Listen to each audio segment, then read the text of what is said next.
Ngiyalikhetha uNyazi lezulu.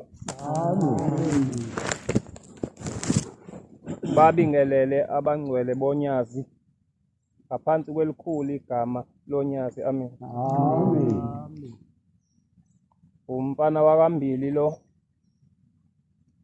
uthena umshumayeli angivule. Ngiyacela uShembe angiphe amazwi, angikhumbuze indaba zakhe esizwile sibancane. Ngiyacela. Ngizocela ukudlula esihlabelelweni sika-90.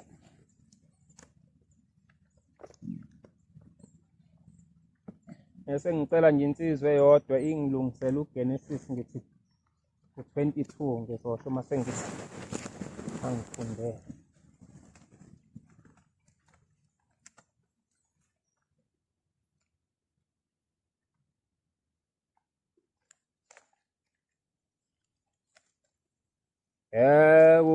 Ekufikeni kwethu kulelizwe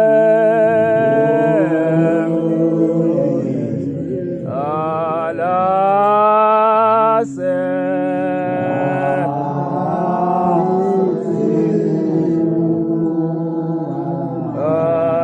asazula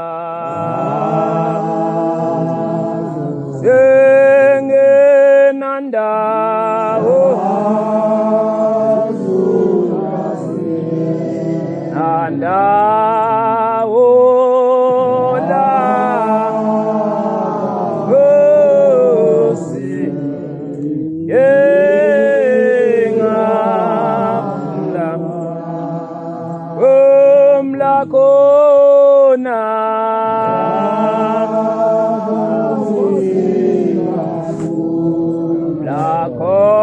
lakhona la Nkosi yengaphumla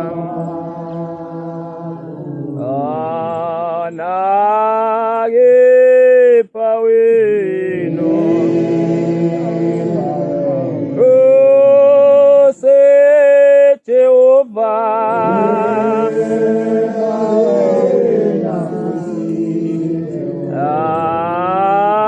awuzange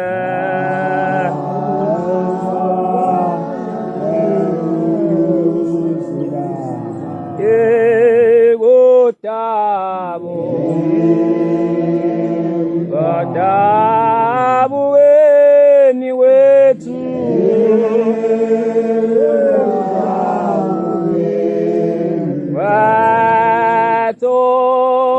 watoa selo yondoloza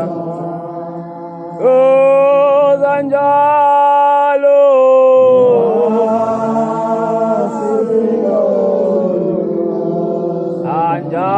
anjalo silo yondoloza namhla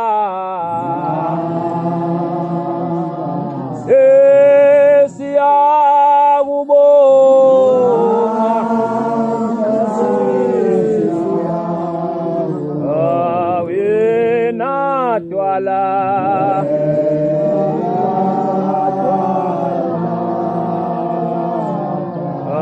awena mthunzi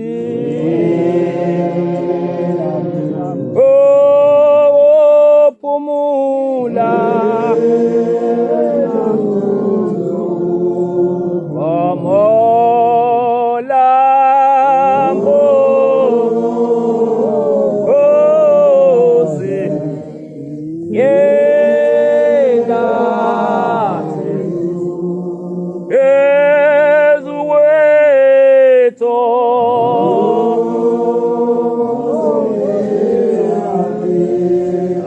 awethu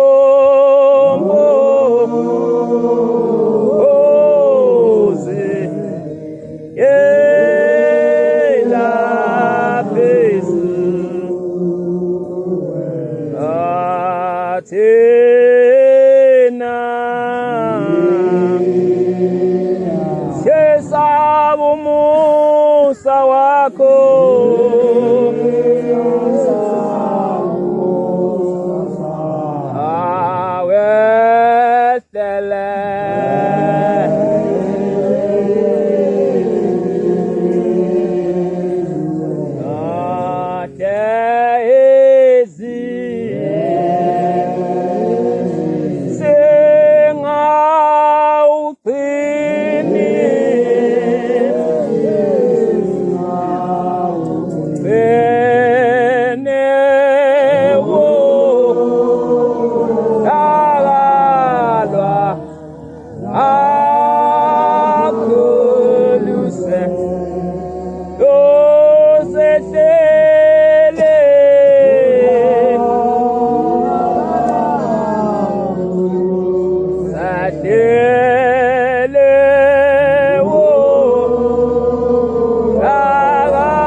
Amen. Ngiyabonga abangcwele ngokungilekelela ngokuhlabelela inkosi engathi ngamkhumbula kuwo konke okunihluphiwe. Ngiyacela uBhombela ngikhumbuze nje indaba ezimbili ezintathu engingayikhuluma phakathi kwabangcwele bese ngihlala phansi. Kodwa abangcwele lesihlabelelo siyangithinta ivesi lokugcina. Uthi uNkulunkulu usiphile umusa. Akazi noma ke siyogcina yini. Ma usehlulile siyokwehlela ulaka. Kodwa ashonga ukuthi lolu laka liyoqhamuka kanjani. Akufuzile ngabe khona iNazaretha eliswele. Ngiyasola ukuthi lolu laka lwehlile. Ngoba uJehova usehliselile umsa wakhe. Kodwa khona izinto okubona ukuthi wayikhuluma uShembe sasamphikisa. Isibonelo nje wathi uShembe nginibhalele izingoma zawu242. Izona abantu abami eniyosonta ngazo uma nidumisa mina. Kodwa namhlanje siye sihlabelela ingoma ongakazi uyibone sihlabeleleni sihlabelele khona la. Angazi ke noma siyosinda nikulolo laka. Ngoba umsa wakhe lo sehlila sithenganga ngalutho lento wasipha. Inhlanhla engaka ifuna ukubonga. Ngiyamfisela kuleli thempeli noma ngabe nishaya uthando. Ningayihlabeleli ingoma engekho la. Ngoba abazali bami mangase ningayikhuzi lento niyobhekana noBhombela lo ngizokhuluma ngaye manje. Uyofika abuza ukuthi nisifundiseni. Uma usungale ngisho ngabe usungenile ezulwini. Mese ngihlabelela le ngoma la ethempelini uzothi uShemboza la uyayibona ingane yakho. Uma kuyohlala ngaphandle yoziyeka ukuhlabelela le ngoma. Engathi ungawabhala phansi lawo mazwi. Ngoba sizonikhipha ezulwini bazali bethu angifuni ukunifihlela. Uma ningasifundisi. Uma ningasikhuzi nje yabona leli demone idemone lelingenile kodwa libonakala lifihlakele. Ngithi angiyikhuze lento ifaso phela.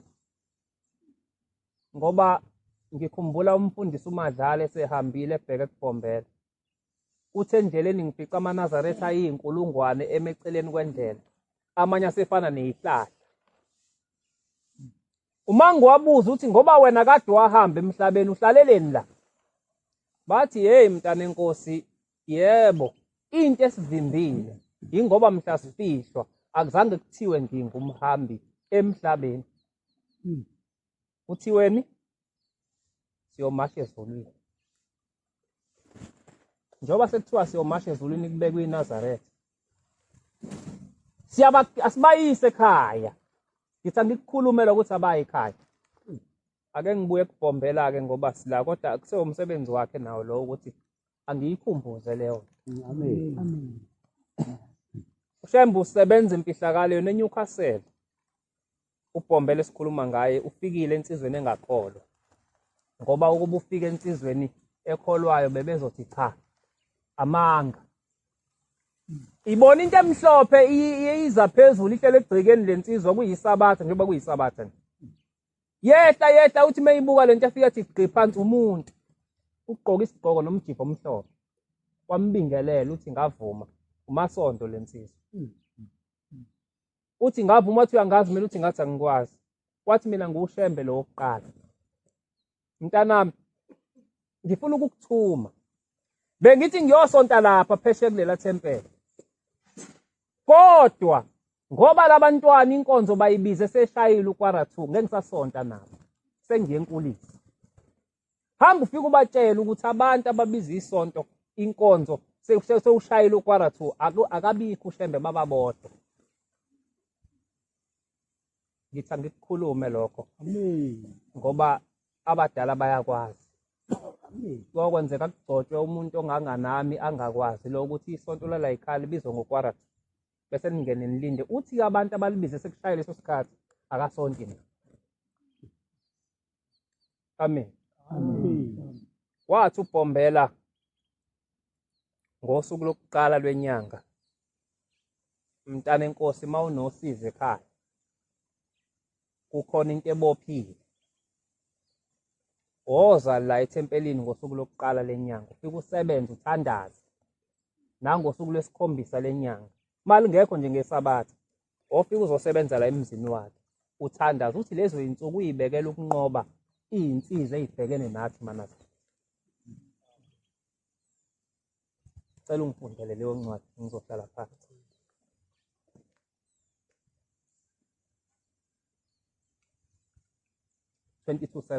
Genesis. U-Isaka wakhuluma ku-Abrahama uyise, wathi, baba, wathi ngilapha ndodana yami. Wathi nangu umlilo nezinkuni. Pho liphi iwundu lomnikelo wokusha na? U-Abrahama wathi, Abrahama, ndodana yami, uThixo uyakuzibonela iwundu lomnikelo wokusha. Bahamba bobabili kanye, bafika endaweni abemtshelile yona uThixo u-Abrahama.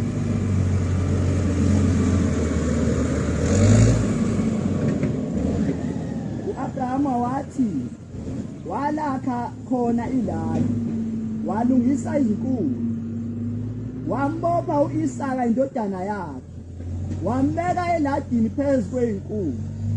U-Abrahama waselula isandla sakhe, wathabatha ummese ukuba ahlabe indodana yakhe.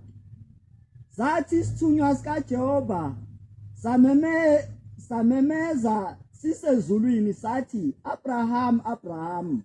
Wathi ngilapha.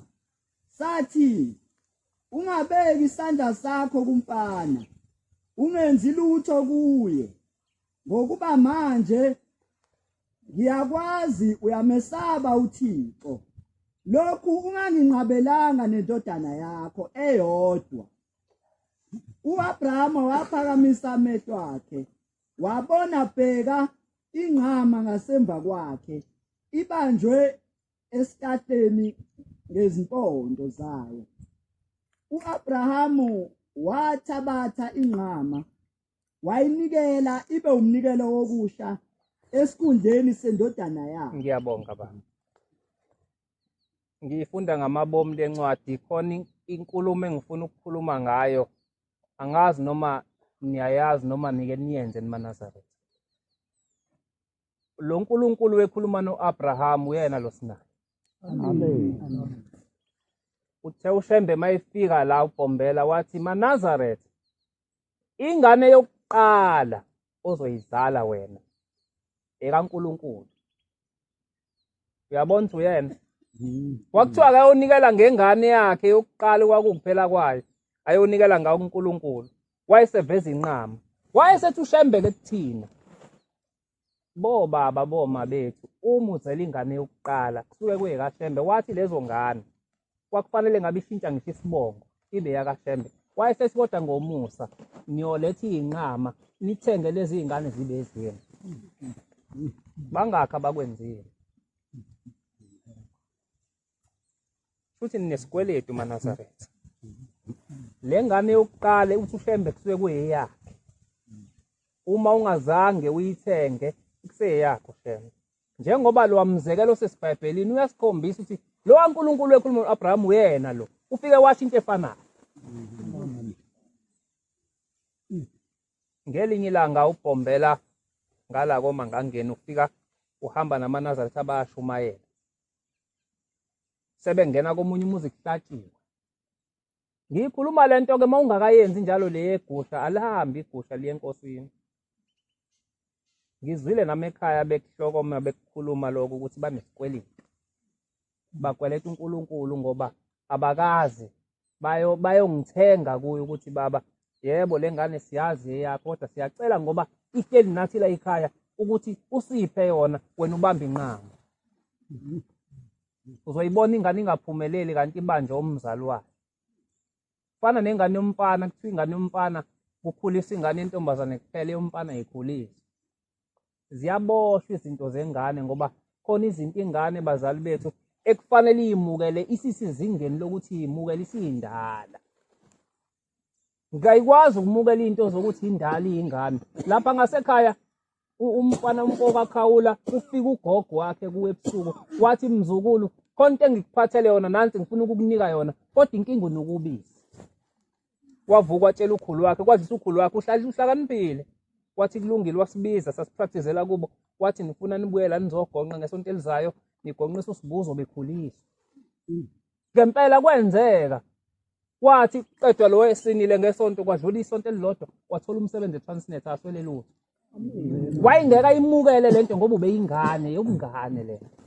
Nizobona sigano ukuchitheka kanti ukugano komuntu omdala ngoba sikhuliswanga. Sikhuliseni bazali bethu. Nami ngenzelwa ngoba ekhaya i-report lami esikoleni balibambile abantu abadala langafiki liposa. Kodwa uthenga onyaka olandelayo lungakafiki bafika kuma wafika intokazi emhlophe ende yathi i-report lomfana libanjwe yini wathi mangazi wathi animboni lomfana sekhulile nimkhulisa ingane. I-report libambe ngamabomu ngoba nifuna ukukhulisa ingane. Nami ngakhuliswa ngoba sekunesikweleti esibasiwe.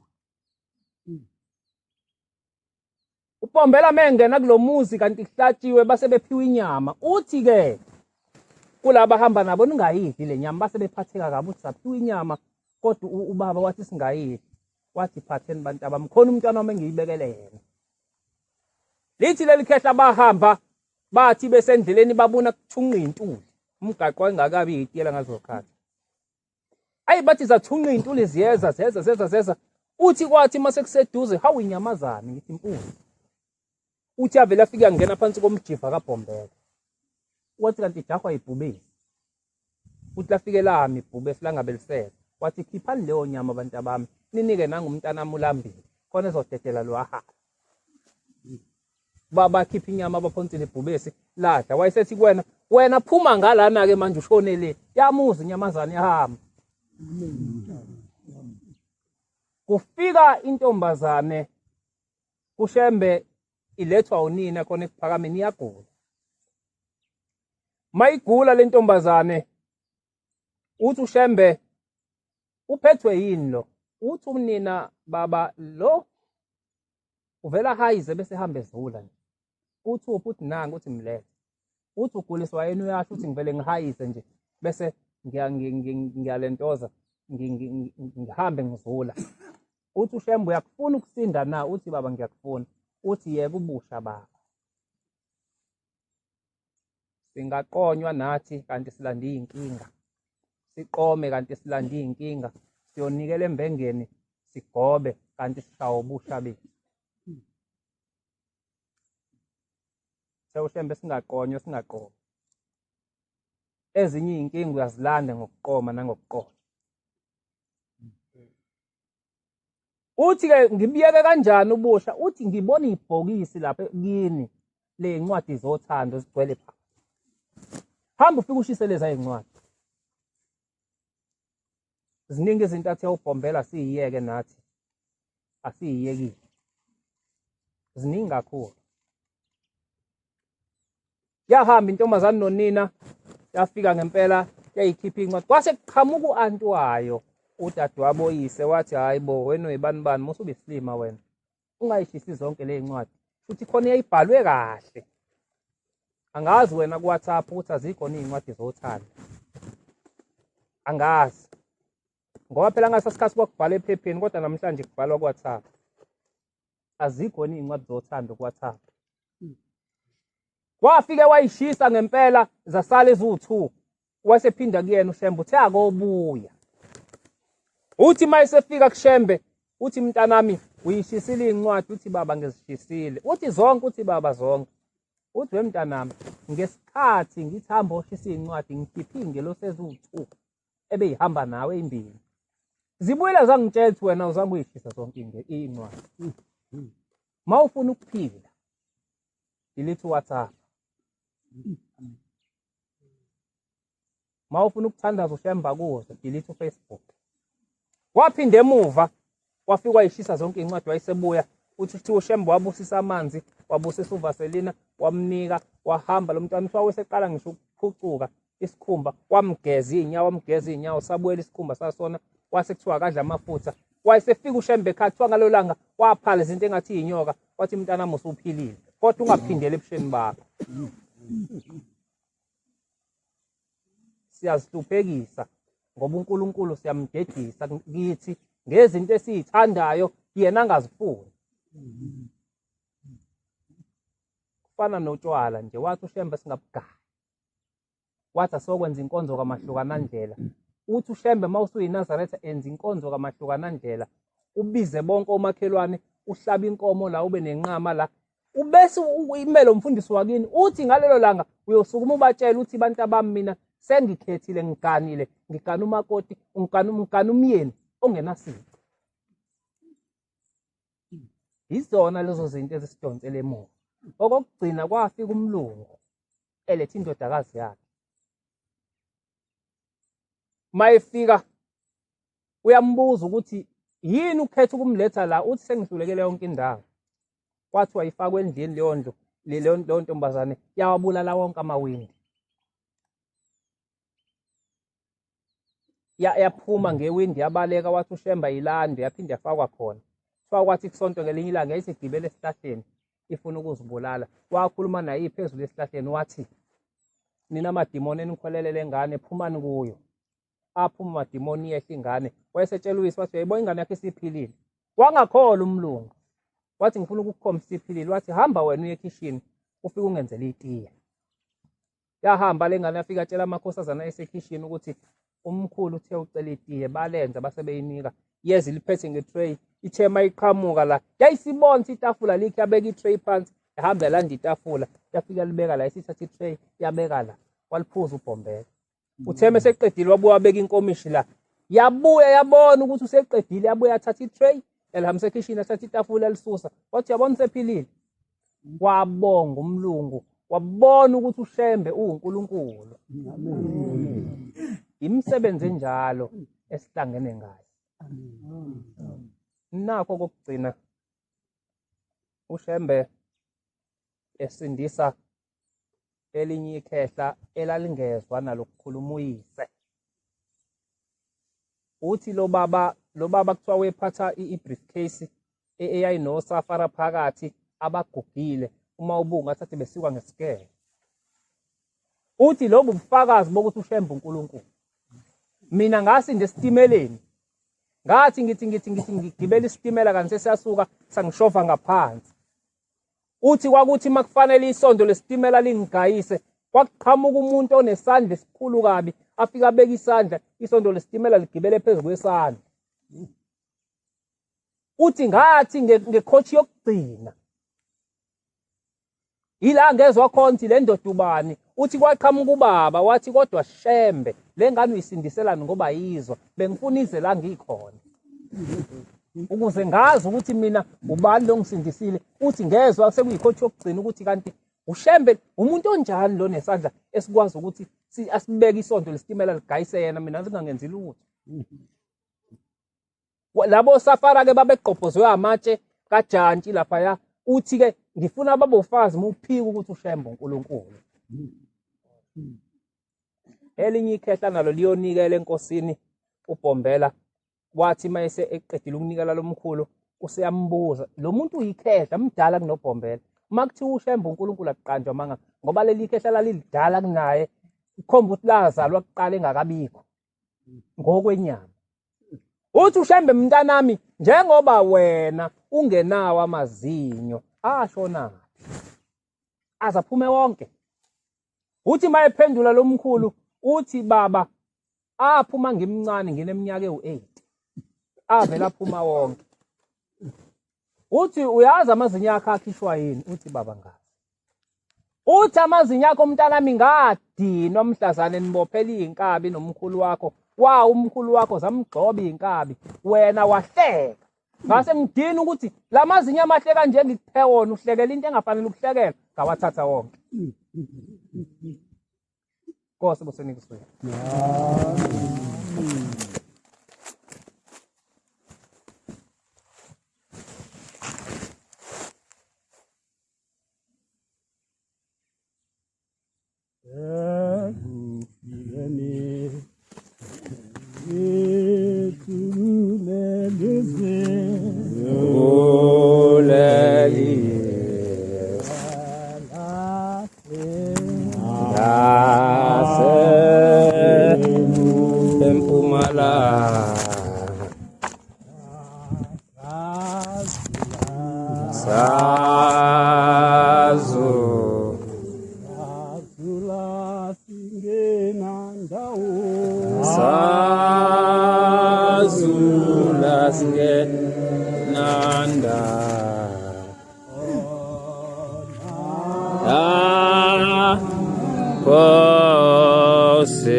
silondoloza njani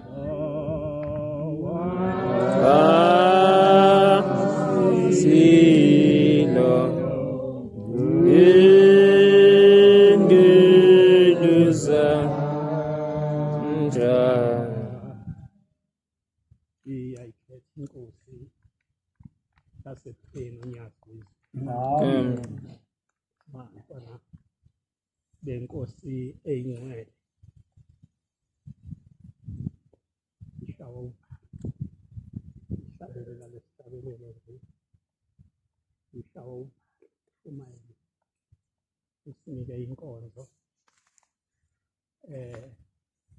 wathi insizwa ngimnika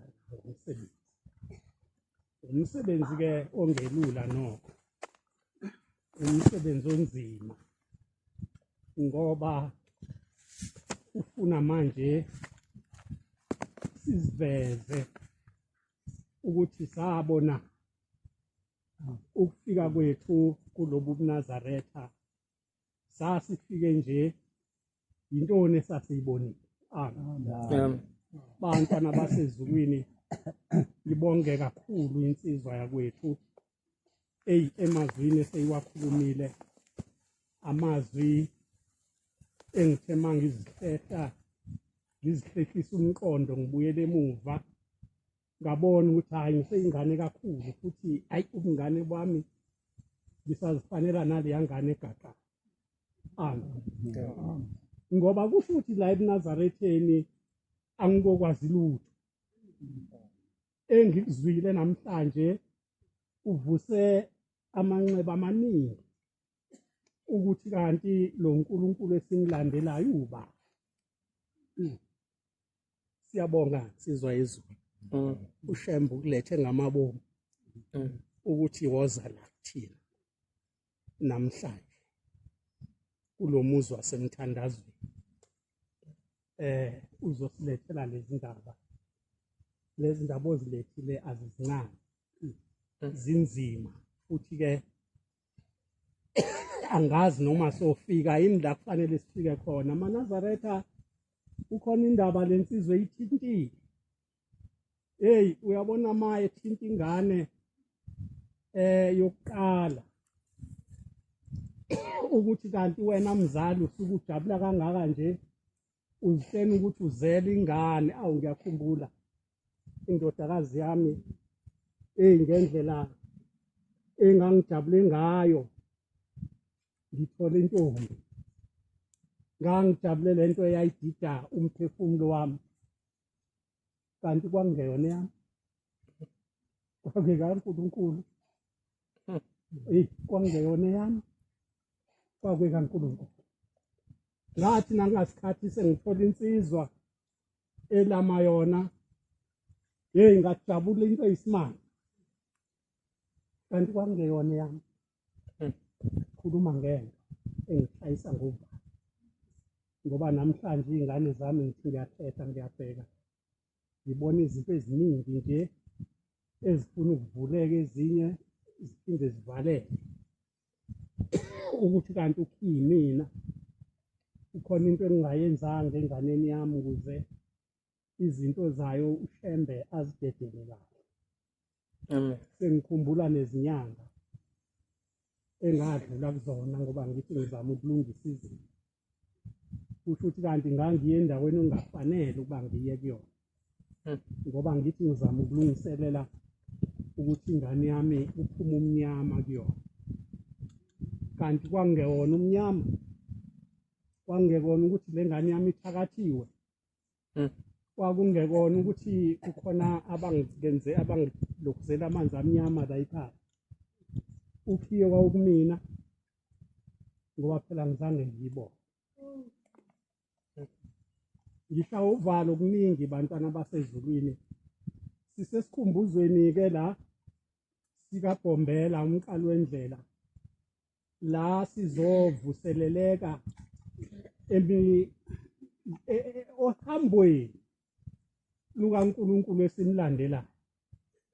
Miningi imisebenzi lensizwa kwethu eseyikhulume ngayo hey ikhulume ngensingo angazi noma iphupho noma isibonakaliso noma yini cha hey ngikhumbula isehlakalo engake ngasibona ngoC ukhulume ngensizwe eyangena phansi kwesitimela ukuthi angazi noma osafari ababe dabuke sengathi basikwe ngesikele Amen. kanti kusho ukuthi isikhathi la umuntu engene ngaphansi kwesitimela eselinyazwa engalinyazwa amasondo kodwa elinyazwa ilawa amatshe ngiyawabona lawa athelwa lapha kujantshi ungenile umuntu kwavuka kumina ukuthi hawu ngake ngayibona khumbula lapha eNewcastle estation impela hey ngangiye eGoli kulo nyaka ithi kuma 80s kuma 80s lapho 1981 ngangiye eGoli ngisesitimeleni hey sangena isitimela safike sama nayi insizwa uthi sebenza khona la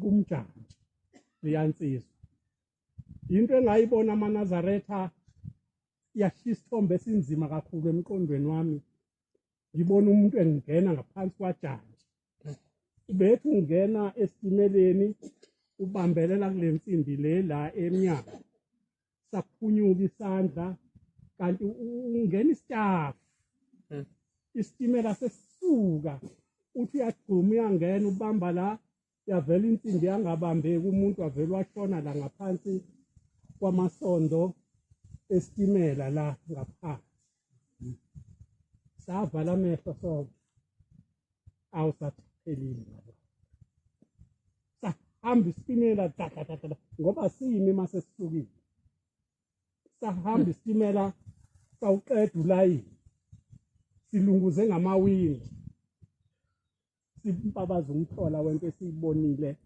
umuntu engena ngaphansi kwesitimela ukhuluma ngoNkulunkulu umaNazaretha ehamba nomuntu umuntu engazi yena ukuthi uhamba noNkulunkulu hey sahamba isitimela sawuqeda ulayini sathi masuqeda ulayini wavuka umuntu amangaka amasondo esitimela amakhoshi nje beba la ko14 mangaka amasondo esitimela umuntu uNkulunkulu wamthatha wamfihla la ngaphansi kwalo semendana lo esimaphezulu kwawo mawumile estation saphuma isitimela wavuka umuntu waphakama umuntu eluleka umuntu simbuka ke manje sesidlulile isitimela sesibuka wadlula umuntu waphakama wagibela la eplatform wama maNazaretha ingcwele masikhuluma indaba zikaBhombela umsebenzi lwana engawubona ngamehlo ukuthi uHlembe uyakwazi ukukhuluma nabasezulwini aphilisa umuntu ngendlela enzima kangaka thina ke la uNkulunkulu wasithanda kuleli izwe lakithi ezweni lasenhlangwini ngikhumbula indaba eyodwa ngizokhuluma ngayo bese ngihlala phansi ngoba uthe umshumayeli inkonzo yeyinsizwa khumbula indaba eyodwa manje mina yokuthandwa uHlembe kulesizwe sasenhlangwini uHlembe efika la kuleli izwe lakithi wathi unyaka owawumubi kakhulu ezweni lasenhlangwini unyaka kwakuboshwe ngawo inkosi yesizwe sala enhlangwini iboshela icala eyayibenzile ayithatha amabhunu ayifaka ejele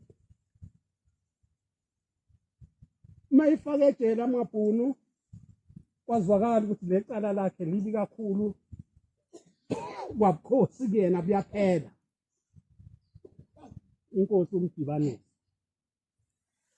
yalesizwe sihleliso ukukhosi kwabona buzophela.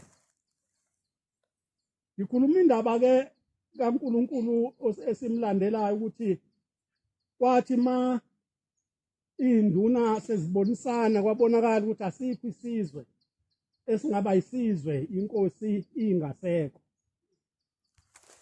Induna zalesizwe zavuka zahlangana zasukuma zaya emzini oyingcwele ekuPhakameni zayobika udaba ukuthi hayi enhlangwini sinesehlo esinzima inkosi yethu iboshiwe futhi ke ithemba lokuthi izobuya asinalo ngoba kwenzeke isimo esinzima kakhulu amabhunu asengazathi azokuthatha kwabukhosi kuphele esizweni sakaDlamini.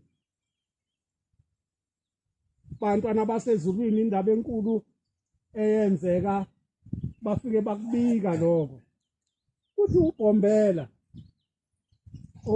okwafika kuyena lo mdaba wabe sethi yena hayi ngizwile inkosi yenu ngizoyikhipha ejele asikho isizwe esingahlala singenayo inkosi usho uBhombela umnikazi wabantu bantwana basezulwini. Uma seshilo njalo uBhombela bebuya abazi noma uyena ozwe inkantolo afika ikhulumela inkosi kwenzekeni kanti uNkulunkulu akahambi kanjalo bantwana basezulu. uNkulunkulu ukhulume lapha ebuhleni aqede lapho mhlawumbe akhulume nezwe ongeke uzulizwe kahle athi inkosi kubusise. Uthi wayasho njalo-ke into yasezulwini yathi inkosi yenu ngizoyikhipha ejele. Kodwa okukhulu kakhulu ukuya kwey'ngilosi zasezulwini la inkosi eyayiboshelwe khona kuthiwa yayiboshelwe la emzini. Kuthiwa-ke uNkulunkulu wathuma iy'ngilosi. Le y'ngilosi zazi uhlobo lwamakhosazana okuthiwa inkosi yasenhlangwini yabona nje intombi zingena ngembobo kaKhiye. Ungangibuza ukuthi imbobo kaKhiye ingakanani ukuthi kungangena umuntu. Kodwa kuthiwa zangena ngale mbobo zangena zafike zahlala la phambi kwa inkosi yasenhlangwini zaguqa zahlabelela ukuhlabelela esingakwazi ukuthi zahlabelela zathini. Zathi maziqeda ukuhlabelela zabe seziphuma futhi ngembobo kaKhiye zaphuma zahamba. Maziphumile ngakusasa yamenyezwa inkosi. Udibaniso wameme wasabela kuthiwa wabe sebizwa emantshini eyayiphethe icala lakhe ngaleso sikhathi. Yathi mantshi Nkosi yasenhlangwini icala lakho liphelile namhlanje. Bantwana basezulu ngoba kusho bani kusho uBhombela. Amen. Indaba enkulu leyo ezweni lasenhlangwini le ntaba esikuyona insizwa kwethu le ntaba le esikuyona kuthi uphepha igama layo. Amen. Le ntaba esikuyona intaba lokwakuye ukuthi mangabe komise kakhulu izulu amagumbi indawo zonke ezakhele la iyayazi ukuthi yona intaba okufike kuzocelwa kuyona imvula. Ukhushuke kuziwe la zithi maziphinde emuva izalukwazi ziyofika emakhaya linethe. Amen. Into eyayenzeka ke siyingane esikhulu. Kodwa ngikhuluma indaba yenkosi uMdibani inkosi uyise wale nkosi eKhothele. Uthi yena ngiyathanda ukuthi uShembe ayisebenzise le ntaba. Kusho inkosi yasenhlangwini yanikela ngale ntaba namhlanje osekuwumzi omkhulu kangaka. Amen. Bantwana basezulwini ngisho ukuthi ke kunezinto eziningi okufanele sizibheka sibe sesimbonga uNkulunkulu ngakho. Bantwana basezulwini akungabi kuningi ke nizokhuluma ngoba nesikhathi akusona esami samshumayeli nezinsizwa esinazo ziningi okungenzeka ukuthi ngibambe indaba ezinkulu ezingaphezulu kwalezi kade sengizilalelile. Inkosi ibusise.